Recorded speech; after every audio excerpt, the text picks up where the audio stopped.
ఓం హ్రీం శ్రీం హ్రై అష్టలక్ష్మీ కుబేరాయ మమ గ్రహధనం పురయ నమః.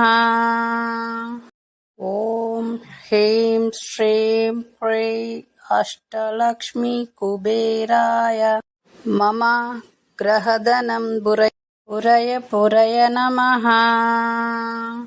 ఓం హ్రీం శ్రీం హ్రై అష్టలక్ష్మీ కుబేరాయ మమ గ్రహధనం పురయ నమః.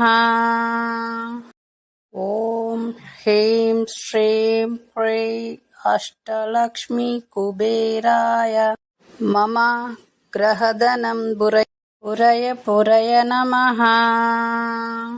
ఓం హ్రీం శ్రీం హ్రై అష్టలక్ష్మీ కుబేరాయ మమ గ్రహధనం పురయ నమః.